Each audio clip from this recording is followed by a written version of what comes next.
স্বাগতম সবাইকে। আশা করি সবাই ভালো আছেন। আপনাদের আশীর্বাদে আমরাও ভালো আছি। তো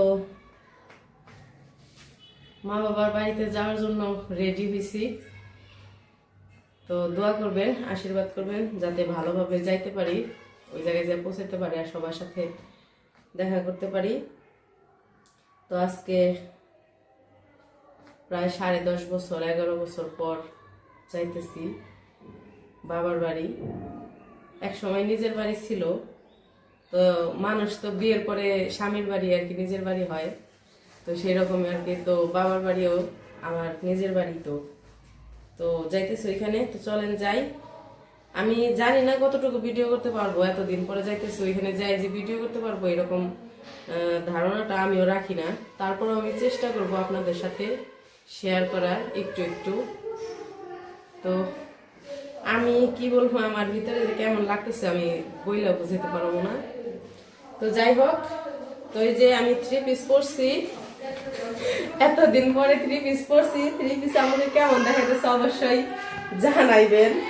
আর বরকা এখনো পরি নাই, এই যে বরকা পরবো। তো 3 পিসে কেমন দেখাইতেছে অবশ্যই জানাইবেন। আর এই যে শাখা তো খুলছি, চুরি পরছি। তো এখন আমি বরকাটা পরে তারপরে রওনা দিব। তো চলেন যাই, ঘুরে টুরে আসি। তো আমরা তো রেডি হয়ে বের হয়েছি। আর এই যে লিখনের বাবা,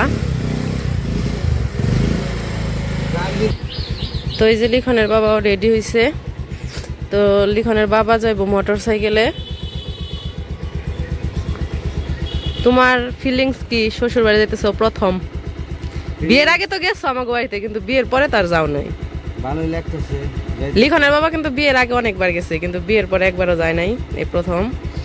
তো দেখি কিরকম হয়, কি অবস্থা হয়। তো লিখনের বাবা যাবে মোটর সাইকেলে একা, আর আমি নিলয় লিখন যাবো হইতেছে অটোতে।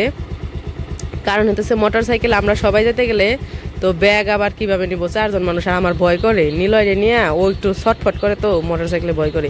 এই জন্য কইছি তুমি একা যাও মোটর সাইকেল নিয়ে। আরেকটা কথা, লিখনের বাবার কিন্তু একটা স্বপ্ন ছিল যে যদি কোনোদিন আমি শ্বশুর বাড়ি যাইতে পারি তাহলে প্রথম আমি মোটর সাইকেল নিয়ে যাবো।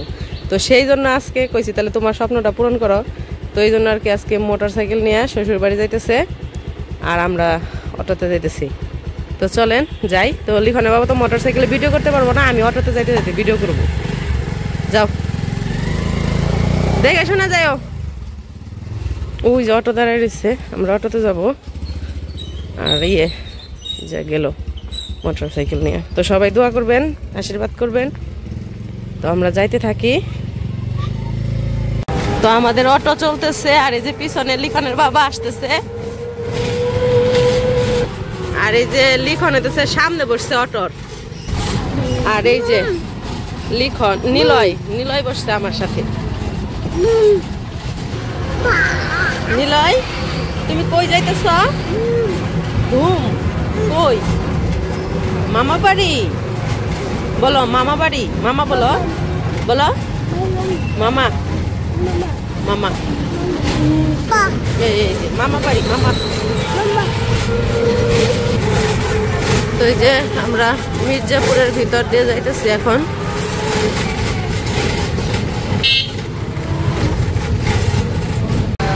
তো এই যে মির্জাপুর থেকে বেরোয় আসলাম, এখন যাইতেছি কুতুব বাজারের ওই দিক দিয়ে।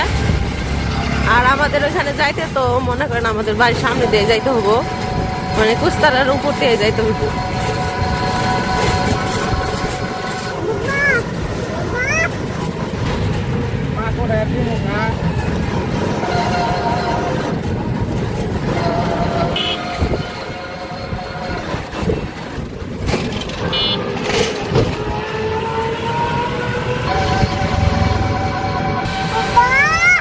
আমরা কুতুব বাজার পার হইলাম।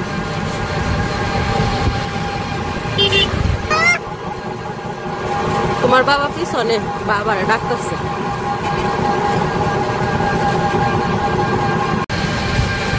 তো আমরা মির্জাপুর সাইডে এসে বসছি, এখন যাইতেছি। তো আমরা তো রওনা দিছি বিকেলের দিকে, আমাদের যাইতে যাইতে রাত হয়ে যাবে।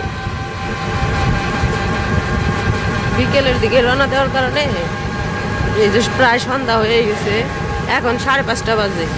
আমরা 5টার দিকে রওনা দিচ্ছি, 5টার দিকে আর কি বাসা থেকে বের হইছি।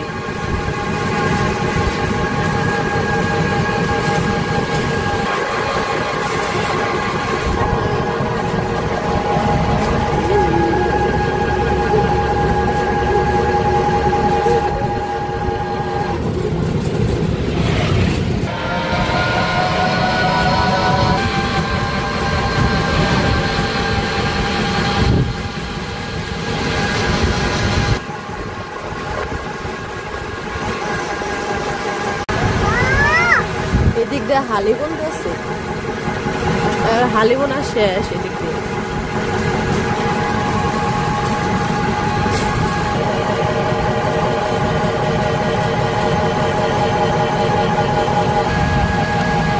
ওটা কে নিলয়?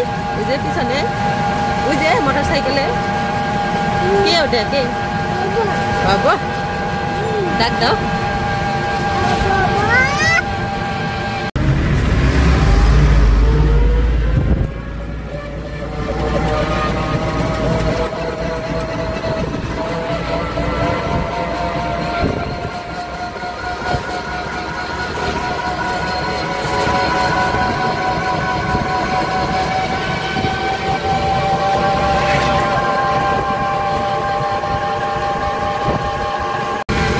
এখানে একটা সুন্দর একটা ব্রিজ আছে, এই ব্রিজটার নাম জানি কি?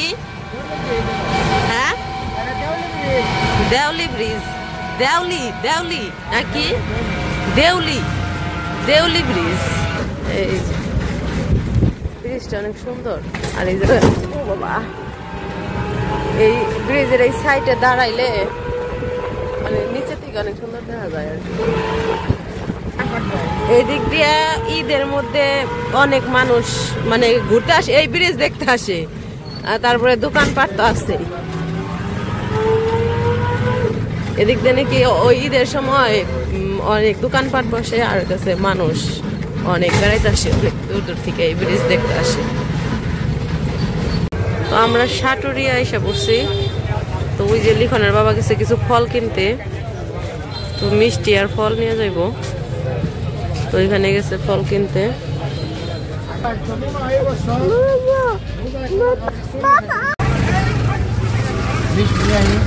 মিষ্টির দোকান কোন জায়গায় জানি না তো, ওই পাশে যাও নিয়ে আহ মিষ্টি।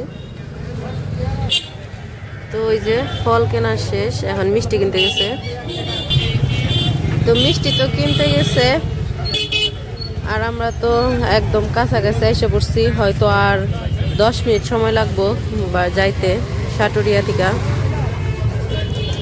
তো বুকের ভিতরে ধুকবুক ধুকবুক ধুকবুক করতেছে। এত বছর পর আসলাম বাবার বাড়ি, নিজের গ্রাম, যেখানে ছোট থেকে বড় হয়েছি।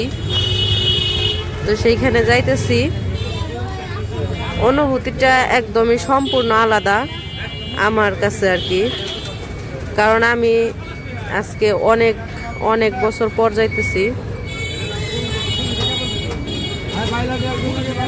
আমার বুকের ভিতরে খালি শব্দ করতেছে জুড়ে জুড়ে।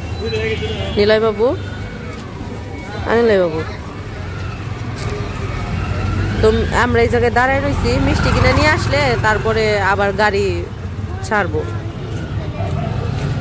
তো ফল মিষ্টি কিনা শেষ, এখন এই যে এখন বাড়ির রাস্তায় রওনা দিচ্ছি আবার। তো রাতের অন্ধকার আর কি দেখামো, একদম বাড়ি যাই, বাড়িতে দেখি কি হয়। তো আমরা আমাদের বাড়ির প্রায় কাছাকাছি এসে পড়ছি। যত কাছে আসতেছি তত আর কি কি বলবো, ওই যে একটা গান আছে না, ধারকানে বার রাহে হে ও কারি বার রাহে হে, ওই রকম আর কি। মানে ওই রকম আর কি, ধারকান বাইরে গেছে, হার্টবিট বাইরে গেছে, এরকম। অনেকটা কাছে এসে পড়ছি, হয়তো আর 2 মিনিট, 2 থেকে 5 মিনিট, মানে 5 মিনিটের মতো লাগবে আর কি। 5 মিনিট লাগবে না, প্রায় এসেই পড়ছি। ওই যে তো আমরা আমার বাবার বাড়িতে এসে পড়ছি, প্রায় 1 ঘন্টার বেশি হয়েছে আমরা আসছি। তো আসার পরে আর কি আর ভিডিও করা হয় নাই। ভিডিও কি করবো, ওই রকম পরিস্থিতিতেই ছিলাম না ভিডিও করার মতো। তো এই যে বাড়িতে এসে দেখি একটা বিড়াল আছে, নিলয় আর লিখন ওই বিড়ালটার পিছনে পিছনে দৌড়াইতেছে। আর এই অন্ধকার, রাত তো অন্ধকারে। তো এই যে জায়গায় মোটর সাইকেল, এই যে এটা তো আমাদেরটা। তো এই যে লিখনের বাবা এই জায়গায় দাঁড়িয়ে রয়েছে। তো ওই যে নিলয় দৌড়াদৌড়ি করতেছে এই রাতের বেলায়। তো আমার 2 মামা আসছে, মেজো মামা আর ছোট মামা আসছে। তো সবার সাথে আর কি কথা মতা হইলো, অনেক সময় আলাপ হইলো, লিখনের বাবা অনেক কথা বললো। তো নিলয় বাবু তো খোলামেলা জায়গা পায় একদম অনেকদিন পরে দৌড়াদৌড়ি, হ্যাঁ মানে বাসার ভিতরে পাইছে না, এই জন্য আর কি। এই যে লিখন আর এই যে নিলয় সব দৌড়াদৌড়ি করতেছে। এই যে এই যে এই যে এই যে আরেকজন ব্যাংকের মতো ভালো করে বানছে। ওই যে আরেকজন আইছে, ওই দেখো, ওই দেখো দেখছা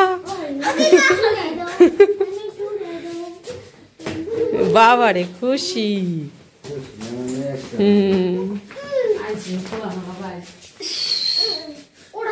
ও বাড়ির মতো বাসার ভিতরে তো আটকা থাকে। হ্যাঁ নিয়েছি। ও আমাকে বাড়িতে যেরকম খোলামেলার মধ্যে থাকছে, এই জায়গায় হ্যাঁ ওই দৌড়াদৌড়ি করে ওর মজা লাগতেছে।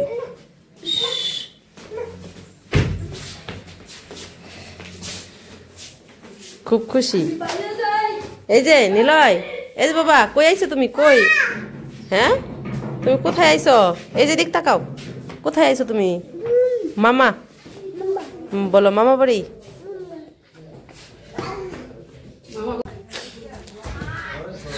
তো আমরা তো বাবার বাড়িতে আসছি। এই যে লিখনের বাবা এই জায়গায় বসে বসে ওই যে ল্যাপটপ চালাইতেছে। কেমন লাগতেছে? হ্যাঁ শ্বশুর বাড়ি এসে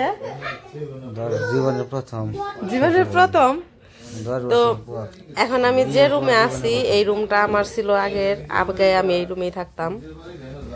তো আরেকটা কথা হইতেছে, আপনারা অনেকেই আর কি ভাবতে পারেন যে আমার বাবার বাড়ি হয়তো অনেক বড় লোক, এই জন্য এতদিন মাইনে নেয় নাই। না, তো আমি কখনোই বলি নাই যে আমার বাবার বাড়ি অনেক বড় লোক। তো আমার বাবার বাড়ি হচ্ছে মধ্যবিত্ত পরিবার, একদম যে বড় লোক তাও না, একদম যে গরিব তাও না, মানে মধ্যবিত্ত পরিবার। তো আমরা আসছি, তাদের সাধ্য অনুযায়ী যতটুকু পারে ততটুকু করবে। আর হতেছে আমরা এখন আছি এইটা হতেছে একটা টিনের ঘর, ওই পাশে একটা ওয়ালের ঘর আছে, কিন্তু ওগুলার মধ্যে আর কি থাকে না, ওগুলা আর কি ভাড়া দেয়। তো আমাদের এদিকে ভাড়া চলে, তো ওয়ালের ঘরগুলা ভাড়া দেয়। আর এই টিনের ঘরটা অনেক আগের, তো এই ঘরেই থাকে। তো এই রুমে আমি আগে থাকতাম। এখনো আইসা আজকে আসলাম এত বছর পরেও, তো আমার রুমে আমাকে আর কি থাকতে দিছে। তো এই যে লিখনের বাবা কম্বলের নিচে শুয়ে শুয়ে, খাওয়া দাওয়া শেষ আমাদের, তো তখন আর কি ভিডিও করি নাই। তো সত্যি কথা বলতে কি, যখন আসলাম তখন সবার সাথে দেখা হওয়ার পর, এত বছর পরে দেখা হয়েছে, একটা অন্যরকম অনুভূতি। তো তখন তো আমি যে ভিডিও করব ওই রকম পরিস্থিতিতে আমি ছিলাম না, আর লিখনের বাবা যে ক্যামেরা ধরবে সেও সেরকম পরিস্থিতিতে ছিল না। আসো আসো বাবা, আসো আসো। তো রাত হয়ে গেছে, নিলয় ঘুমাইবো। নিলয় কেমন করতেছে, এই দেখেন কেমন করতেছে। কি হয়েছে? রাগ উঠছে। কি হয়েছে তোমার? দেয় না কেউ কিছু, দেয় না তোমারে? লিখন মনে হয় ওই যে খেলতেছে না, বইকে দিছে, এই কারণে ওই যে কেমন করতেছে। তো নিলয় বাবু কান্নাকাটি করে আর কি আবার গেছে, ওর নানুর কাছে গেছে। তো আর কি বলবো, তো এতদিন পরে আসাতে আর কি আমারও মানে কি বলবো, কিছু বলার মতো আর কি ভাষা নাই। তো যাই হোক, তো সবাই অবশ্যই দোয়া করবেন আমাদের জন্য, আমাদের নতুন পথ চলা যেন ভালো হয়। তো আর কি বলবো, তো আর আবারও বলি যে আমার বাবার বাড়ি হতেছে একদমই মধ্যবিত্ত পরিবার। যে বাবার বাড়ি যে বড় লোক আমি এটা কখনোই বলি নাই, শুধু বলছিলাম যে তারা আমাদের মাইনা নেয় না, কারণ আমি অন্য ধর্মে আছি, এই জন্য আমার বাবা আমাকে মাইনা নেয় না। তারা আমাদের মাইনা নিবে যদি তার ধর্মে আসি, তাহলেই, তাছাড়া না। তো এই যে আমি এখন তার ধর্মে চলে আসছি, তো সে আমাকে মাইনা নিছে, আপন করে নিছে, তার বুকে টেনে নিছে। এত বছর পরে যে সে আমাকে আপন করে নিছে, এটাই তো আমি ধন্য। তো আর কি বলবো, তো আস্তে আস্তে পরবর্তী ভিডিও দেখতে পাবেন, আমি কিছু কিছু করে আর কি আপনাদের দেখাবো। তো সবাই ভালো থাকবেন, সুস্থ থাকবেন, আর আমাদের পাশে থাকবেন।